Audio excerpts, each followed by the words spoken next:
नमस्कार मेरे प्रिय मित्रों, कैसे हैं आप सब। आशा करता हूं आप सभी स्वस्थ और प्रसन्न होंगे तथा लगातार सीख रहे होंगे। मैं Prem, assistant professor, PSMPG college, geography department Kannauj, आपका स्वागत करता हूं अपने YouTube channel @learn geography with Prem में।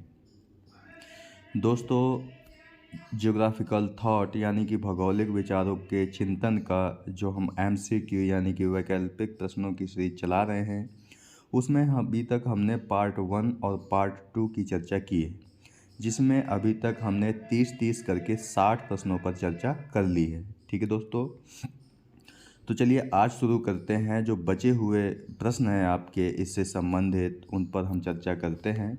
कोशिश करेंगे कि आज ही ये समाप्त हो जाए और इसका जो पीडीएफ होगा, पीडीएफ का लिंक हम वीडियो के डिस्क्रिप्शन बॉक्स में दे देंगे और पहले कमेंट में भी उसका लिंक दे देंगे, जहां से डाउनलोड करके आराम से आप पढ़ सकते हैं।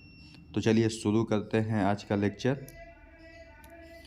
61वें नंबर का प्रश्न है दोस्तों कि प्राचीन काल में निम्नलिखित में से किसने खगोल विज्ञान यानी एस्ट्रोनॉमी के विकास में सबसे अत्यधिक योगदान दिया था। तो इसका आंसर है दोस्तों आपका अरब वासियों ने। ठीक है, अरब वासियों में जैसे आपके अल-मसूदी, अल-मकदीशी, अल-बरूनी, इब्न बतूता आदि ऐसे भूगोलवेत्ता आते हैं जिन्होंने खगोल विज्ञान के क्षेत्र में महत्वपूर्ण काम किए थे। ठीक है दोस्तों, इसके बाद 62वां नंबर का प्रश्न है कि निम्नलिखित में से किसने अपनी पुस्तक के आरंभ में ही लिखा है कि मानव पृथ्वी की उपज है, यानी कि the man is the product of earth. ठीक है, तो इसका आंसर है दोस्तों ईसी सैम्पुल महोदय। इसके बारे में दोस्तों एक पुस्तक आपको याद रखनी है कि भौगोलिक पर्यावरण के प्रभाव यानी इन्फ्लुएंसेस ऑफ ज्योग्राफिकल इन्वायरमेंट। ठीक है, और आपको पता है कि ये नियतिवादी थी और रेड जेल की शिष्य थी और यूएसए की थी, तो ये भी आपको याद रखना है। ठीक है, यानी कि रेड जेल के विचारों को, रेड जेल तो जर्मनी भाषा में लिखते थे। ठीक है, इनके विचारों को अंग्रेजी भाषा में आंग्ल देशों में यानी कि अंग्रेजी बोलने वाले देशों में प्रचारित प्रसारित किया था, तो ये आपको याद रखना है। ठीक है, इसके बाद अगला है दोस्तों कि वारेनियस ने स्पष्ट विभेद किया। आपको पता है कि वारेनियस महोदय को द्वैतवाद का जनक माना जाता है। ठीक है, द्वैतवाद का जनक वारेनियस को माना जाता है, यानी कि फादर ऑफ डिक्टोनमी वारेनियस को माना जाता है। तो इन्होंने जो द्वैतवाद दिया था वो किसके मध्य दिया था, तो वो दिया था इन्होंने सामान्य और विशिष्ट भूगोल के मध्य दिया था। ठीक है, तो ये आपको याद रखना है, यानी कि जनरल और स्पेशल ज्योग्राफी के मध्य इन्होंने द्वैतवाद को प्रचारित प्रसारित किया था। ठीक है, इनकी पुस्तक है दोस्तों एक जनरल ज्योग्राफी, तो ये भी आपको याद रखनी है क्योंकि आपसे बार बार पूछी जाती है ये। अगला क्वेश्चन है दोस्तों 64वें नंबर का कि निम्नलिखित कथनों पर विचार कीजिए। प्राचीन अरब भूगोलवेत्ताओं ने खगोल विज्ञान के विकास में अत्यधिक योगदान दिया। अभी दोस्तों ऊपर ही बताया गया है आपको एक प्रश्न पर कि इन्होंने खगोल विज्ञान के क्षेत्र में काम किया था। ठीक है, वाइडल डी ला ब्लास ने पारंपरिक भौगोलिक निश्चयवाद को सामाजिक डार्विनवाद से संयुक्त किया। ठीक है, तो इन्होंने डार्विनवाद का सिद्धांत नहीं माना था। ठीक है, तो यानी कि आपका पहला विकल्प सही है और दूसरा विकल्प आपका गलत है। ठीक है, तो एक नंबर सही है। इसके बाद अगला है क्वेश्चन दोस्तों 65वें नंबर का आपका। इसमें आपको बताना है कि कौन सा सुमेलित नहीं है। दोस्तों नहीं शब्द आया है, इसके समकक्ष हमने आपको बताया है कि गलत शब्द आ जाए, ठीक है, विषम शब्द आ जाए, असत्य शब्द आ जाए, तो ये एक ही कैटेगरी के शब्द होते हैं। तो इन क्वेश्चनों पर आपको ध्यान से देखना होता है। तो चलिए देखते हैं गलत कौन सा है। कॉस्मोस अलेक्जेंडर वान हम्बोल्ट सही है और ये 5 खंडों में लिखा गया था। ठीक है, इसके बाद है आपका अर्धकुंडे, ये कार्ल रिटर महोदय ने लिखा था 19 खंडों में। ठीक है, प्रिंसिपल डी ज्योग्राफी ह्यूमन, ये दोस्तों जीन ब्रूंज का नहीं है, ये आपका है ब्लास महोदय का। ठीक है, तो ये आपको याद रखना है। एंथ्रोपोजियोग्राफी तो फ्रेडरिक रेडजेल की ही है, इसीलिए फ्रेडरिक रेडजेल को मानव भूगोल का जनक माना जाता है। तो ये भी आपको याद रखना है। इसके बाद अगला प्रश्न है दोस्तों 66वें नंबर का कि निम्नलिखित में कौन सी संकल्पना ब्लास से संबंधित है। ठीक है, यानी कौन सी संकल्पना ब्लास ने दी थी। तो इन्होंने पार्थिव एकता का सिद्धांत दिया था। ठीक है, पार्थिव एकता के साथ साथ इन्हें संभववाद का जनक भी माना जाता है। ठीक है, इन्होंने विशिष्ट जीवन पद्धति यानी जेनेरेविटी की संकल्पना दी थी। इन्होंने लघु प्रदेशों को पेज कहा था। ठीक है, तो ये चीज़ें आपको याद रखनी है। इसके अलावा लैंडशाफ्ट कार्लो सावर ने दिया था।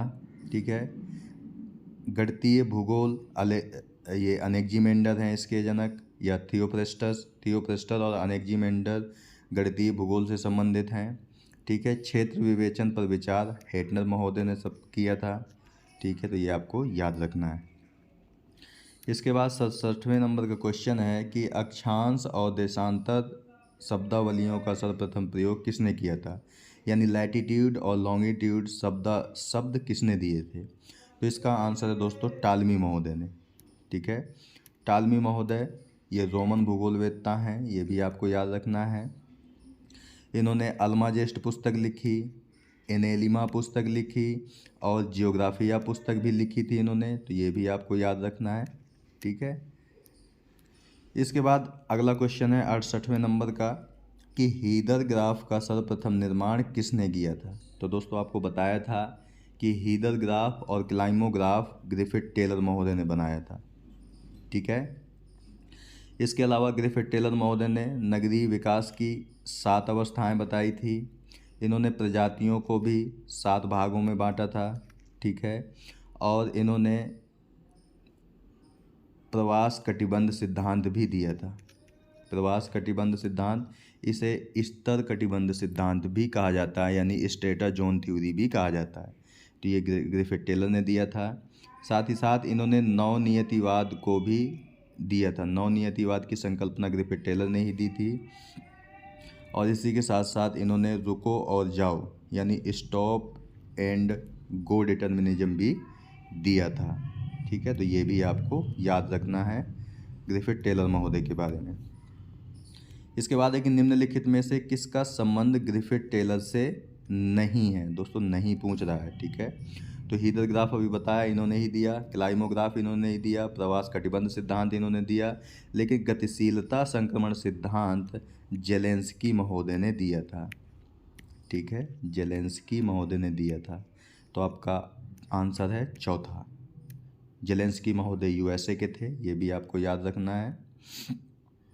और इनकी पुस्तक का नाम है दोस्तों prologue to population geography. Prologue to population geography में गतिशीलता संक्रमण सिद्धांत जेलेंस्की महोदय ने दिया था, जो कि यूएसए के थे। ठीक है, तो ये आपको याद रखना है।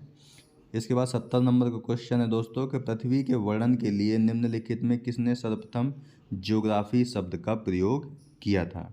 ठीक है, तो इसके बारे में बताया गया है दोस्तों कि ये इरेटास्ट महोदय ने दिया था। इरेटास्नीज महोदय यूनान के थे। ठीक है, और इन्होंने जियोग्राफिया पुस्तक में ज्योग्राफी शब्द प्रथम बार दिया था। इसीलिए इरेटास्नीज महोदय को भूगोल का जनक माना जाता है, यानी फादर ऑफ ज्योग्राफी इरेटास्नीज को माना जाता है। इन्होंने सर्वप्रथम पृथ्वी की परिधि की माप की थी, या कह सकते हो विषुवत रेखा की माप इन्होंने की थी। इन्होंने सर्वप्रथम इक्यूमैन शब्द भी दिया था। ठीक है, तो ये भी आपको याद रखना है। और इरेटास्नीज महोदय को ही प्रथम वैज्ञानिक भूगोलवेत्ता माना जाता है। ठीक है, तो ये भी आपको याद रखना है। इसके अलावा इरेटास्नीज महोदय ने 7 अक्षांश और 7 देशांतरों के आधार पर विश्व का मैप भी बनाया था। ठीक है, तो ये भी आपको याद रखना है। लेकिन ये आपको याद रखना है कि अक्षांश और देशांतर शब्दावलियों का प्रयोग टालमी महोदय ने किया था। इसके बाद अगला है दोस्तों कि टालमी की प्रसिद्ध ग्रंथमाला जियोग्राफिया कुल कितने खंडों में विकसित हुई थी।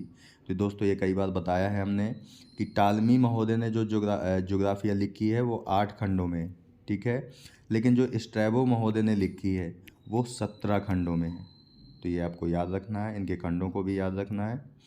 ठीक है, टालमी महोदय के बारे में ऊपर अभी आपको बताया था काफ़ी। इसके बाद अगला है क्वेश्चन कि यूनान वासियों को नोमोन नामक धूप घड़ी किसने परिचित कराया था। तो पहली बात तो ये आपको याद रखना है कि नोमोन जो कि एक धूप घड़ी है, किसने बनाया था, यूनान वासियों ने बनाया था। किसने बनाया था, तो अनेकजी मेंडल महोदय ने बनाया था। ठीक है, अनेकजी मेंडल जो थे, इन्होंने नोमोन घड़ी का आविष्कार सर्वप्रथम किया था। ठीक है, और विश्व का प्रथम बार मानचित्र अगर आपसे पूछे कोई किसने बनाया था, तो अनेकजी मेंडल ने ही बनाया था। तो ये भी आपको याद रखना है।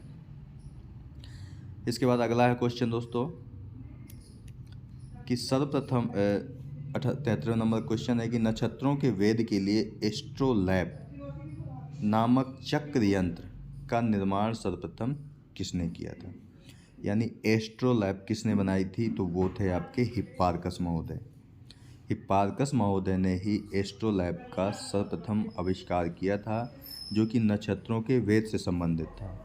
ठीक है, हिप्पारकस के बारे में एक फैक्ट ये भी है कि इन्होंने सर्वप्रथम वृत्त को 360 अंशों में विभाजित किया था। ठीक है, तो ये भी आपको याद रखना है। हिप्पारकस यूनानी थे, ये भी आपको याद रखना है। ठीक है, 74 नंबर का क्वेश्चन है दोस्तों कि निम्नलिखित में से किस विद्वान ने सर्वप्रथम बताया था कि अफ्रीका महाद्वीप लाल सागर और एशिया महाद्वीप से अलग है। ठीक है, यानी कि जो अफ्रीका महाद्वीप है, अफ्रीका और एशिया के मध्य कौन सा सागर है, तो लाल सागर है। ये सर्वप्रथम किसने बताया था, तो ये बताया था आपके हेरोडोटस महोदय ने। ठीक है, हेरोडोटस ने ही सर्वप्रथम बताया था। हेरोडोटस महोदय ने डेल्टा शब्द दिया है। ठीक है, इन्हें इतिहास का पिता भी माना जाता है, तो ये भी आपको याद रखना है। ठीक है, और हेरोडोटस ने ही मिस्र को नील नदी की देन कहा है। ठीक है, तो डेल्टा भी दिया शब्द इन्होंने, इतिहास के पिता हैं, और मिस्र को नील नदी की देन भी कहा था, और अफ्रीका और एशिया महाद्वीप के मध्य लाल सागर को बताया था। यानी कि लाल सागर एशिया और अफ्रीका को अलग करता है, तो ये भी आपको याद रखना है। इसके बाद 75 नंबर क्वेश्चन है दोस्तों कि निम्नलिखित में से किसने भूगोल को इस प्रकार परिभाषित किया है कि भूगोल प्रकृति के अध्ययन से संबंधित है। ठीक है, तो ये हैं दोस्तों अलेक्जेंडर वान हम्बोल्ट महोदय। ठीक है, इन्होंने ही बताया था। इनकी पुस्तक का नाम कॉस्मोस है, जो कि 5 खंडों में लिखी गई है, तो ये भी आपको याद रखना है। ठीक है, आगे देखते हैं। और हम्बोल्ट महोदय को क्रमबद्ध भूगोल का जनक भी माना जाता है, ये भी आपको याद रखना है। और अलेक्जेंडर वान हम्बोल्ट और कार्ल रिटर को संयुक्त रूप से आधुनिक भूगोल का जनक भी माना जाता है, ये भी आपको याद रखना है। ठीक है दोस्तों, इसके बाद अगला है दोस्तों 76 नंबर कि नगर प्रदेश यानी सिटी रीजन किस प्रकार का प्रदेश है। सिटी रीजन किस प्रकार का प्रदेश है। ठीक है, तो जो सिटी रीजन होते हैं वो कार्यात्मक प्रदेश होते हैं। ठीक है, क्योंकि मान लीजिए कोई क्षेत्र है और यहाँ पर कोई शहर है आपका बड़ा सा, ठीक है, तो ये सिटी रीजन है आपका। तो ये कार्यात्मक कार्यों के लिए, यानी कार्यात्मक कार्य वो बहुत सारे करता है, जैसे इकोनॉमिक, आर्थिक कार्य, सामाजिक कार्य, सांस्कृतिक कार्य, राजनीतिक कार्य, यहाँ पर ढेर सारे कार्य होते हैं, इसलिए एक कार्यात्मक प्रदेश होता है। ठीक है, तो ये भी आपको याद रखना है। भूगोल में मार्क्सवादी चिंतन का आरंभ सर्वप्रथम किस अमेरिकी भूगोलवेत्ता ने किया था। ठीक है, यानी कि मार्क्सवादी चिंतन को भूगोल में कौन लेकर आया, तो उनका नाम है विलियम बुंगी। ठीक है, तो ये आपको याद रखना है। विलियम बुंगी महोदय ने मार्क्सवादी चिंतन को भूगोल में लाए थे। और मार्क्सवादी चिंतन क्या था, ये पूंजीपति और गरीब वर्ग के मध्य संघर्ष की बात करता है। ठीक है, अगला क्वेश्चन है दोस्तों कि निम्नलिखित में किस भूगोलवेत्ता का व्यवहारात्मक भूगोल, व्यवहारपरक भूगोल यानी कि बिहेवियरल ज्योग्राफी के विकास में महत्वपूर्ण योगदान नहीं है। ठीक है दोस्तों, फिर से यहाँ पे नई शब्द आया है कि किसने व्यवहारपरक भूगोल के विकास में योगदान नहीं दिया है। ठीक है, तो जूलियन वोल्पर्ट ने दिया है। विलियम किर्क को व्यवहारपरक भूगोल का जनक ही माना जाता है। ठीक है, यानी कि व्यवहारपरक भूगोल की संकल्पना विलियम किर्क ने दी थी। जूलियन वोल्पर्ट ने काम किया, एलन प्रेड ने काम किया, लेकिन एडम स्मिथ ने काम नहीं किया है इसमें। तो इनका संबंध व्यवहारपरक भूगोल से नहीं है। तो इनका संबंध है किससे? तो डीएम स्मिथ का संबंध है कल्याणपरक भूगोल से। ठीक है, कल्याणपरक भूगोल का इन्हें जनक माना जाता है, जिसे हम इंग्लिश में वेलफेयर ज्योग्राफी कहते हैं। ठीक है, तो इनकी एक पुस्तक का नाम भी है ह्यूमन ज्योग्राफी ए वेलफेयर अप्रोच। तो ये भी आपको याद रखनी है, ह्यूमन ज्योग्राफी ए वेलफेयर अप्रोच। ठीक है, और इनकी एक पुस्तक का नाम है social justice in the city. Social justice in the city ये किसकी है? डीएम स्मिथ की पुस्तक है। तो ये भी आपको याद रखना है। ठीक है, इसके बाद दोस्तों अगला है कि अपर्दन चक्र संकल्पना का प्रतिपादन किसने किया था। ठीक है, यानी कि इरोजन साइकिल दिया था आपका WM डेविस महोदय ने, यानी कि मॉरिस डेविस महोदय ने अपर्दन चक्र संकल्पना का प्रतिपादन किया था, और ये USA के थे। और इन्होंने संकल्पना कब दी थी? तो 1899 में दी थी। किस पुस्तक में दी थी? तो जियोग्राफिकल एसे पुस्तक में दी थी। क्या नाम था? जियोग्राफिकल एसे पुस्तक में दिया था। ठीक है, और इन्होंने बताया था कि स्थल रूप यानी कि लैंड फॉर्म, संरचना यानी स्ट्रक्चर, संरचना, समय और अवस्था का, या कह सकते हो कि स्ट्रक्चर और प्रोसेस यानी कि प्रक्रम, और समय यानी टाइम का प्रतिफल होता है। ठीक है, इसीलिए इसे डेविस का त्रिकूट के नाम से भी जाना जाता है। तो ये भी आपको याद रखना है।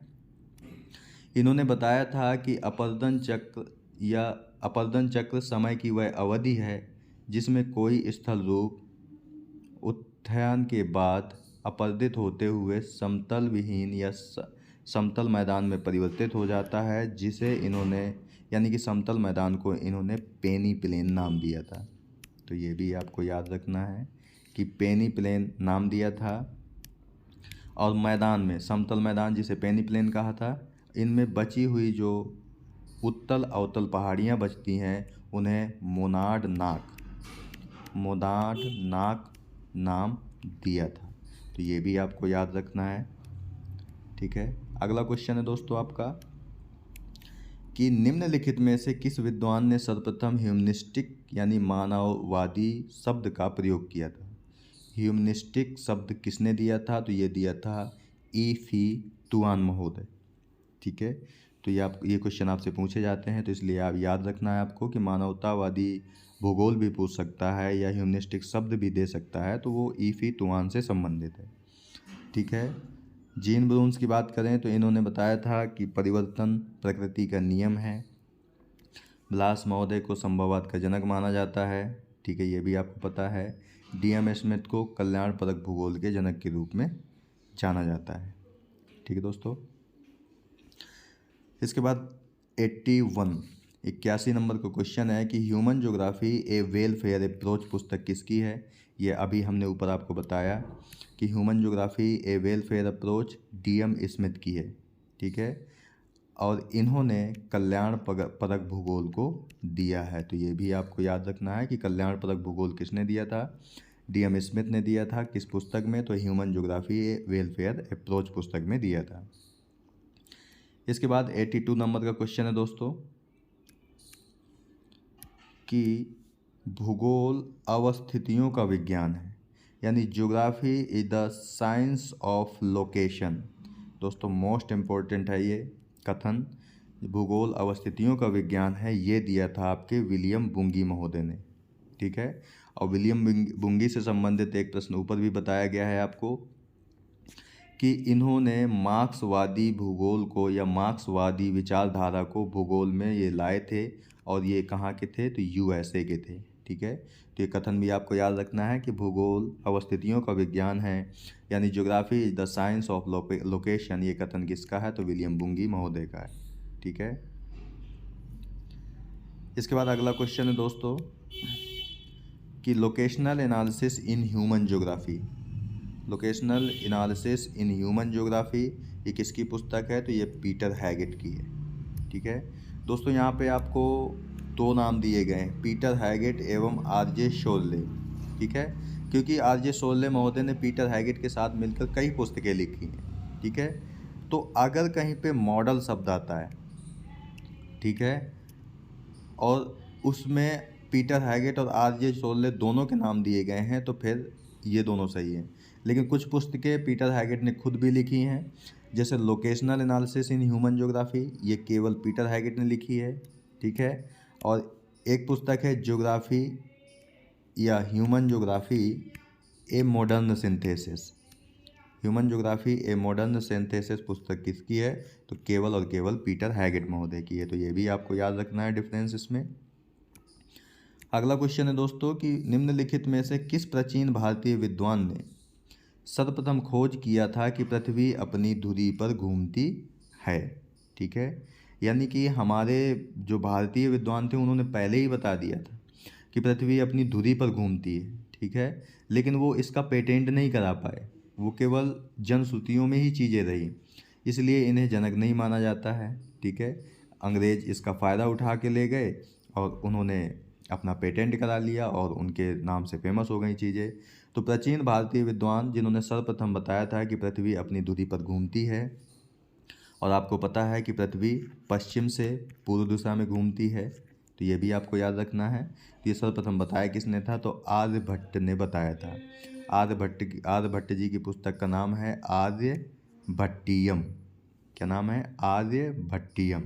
तो ये भी आपको याद रखना है।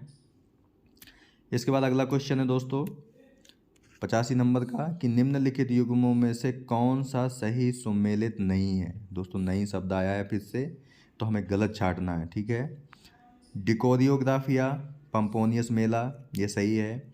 अल्माजेस्ट टालमी, ये भी सही है। हिस्टोरिया नेचुरल्स स्ट्रैबो, ये गलत है दोस्तों। हिस्टोरिया नेचुरल्स ये प्लिनी महोदय की है। ठीक है, प्लिनी महोदय की है हिस्टोरिया नेचुरल्स, तो ये भी आपको याद रखना है। एस्ट्रोलैब अभी आपको ऊपर ही बताया, एस्ट्रोलैब हिप्पार्कस ने दिया था। हिप्पार्कस ने वृत्त को 360 अंशों में भी डिवाइड किया था, ये भी आपको याद रखना है। टालमी की पुस्तक एनेलिमा भी है, ज्योग्राफिया पुस्तक भी है। अक्षांश और देशांतर शब्दों का प्रयोग भी इन्होंने पहली बार किया था। ठीक है, स्ट्रैबो महोदय ने भी ज्योग्राफिया शब्द का प्रयोग किया था, यानी कि ज्योग्राफिया पुस्तक लिखी थी, वो 17 खंडों में थी, टालमी के द्वारा दी गई 8 खंडों में थी। ठीक है, तो ये भी आपको याद रखना है। ठीक है दोस्तों, तो आज की वीडियो में हम यहीं तक बात करते हैं। वीडियो अगर हम पूरे क्वेश्चन करने जाएंगे तो वीडियो काफ़ी लंबा हो जाएगा, इसलिए हम यहीं तक बात करते हैं। ठीक है, अगले वीडियो में हम सारे क्वेश्चन कवर कर लेंगे। ठीक है, और पीडीएफ भी आपको प्रोवाइड कर देंगे। अगले वीडियो में हम ये सब अगले पार्ट में हम कह सकते हैं इसे समाप्त कर लेंगे। ठीक है दोस्तों, तो दोस्तों मिलते हैं आपसे नेक्स्ट वीडियो में अगले पार्ट के साथ। तब तक के लिए नमस्कार। आप प्रसन्न रहिए, खुश रहिए, मुस्कुराते रहिए, कभी अपने लिए तो कभी अपनों के लिए। जय हिंद दोस्तों।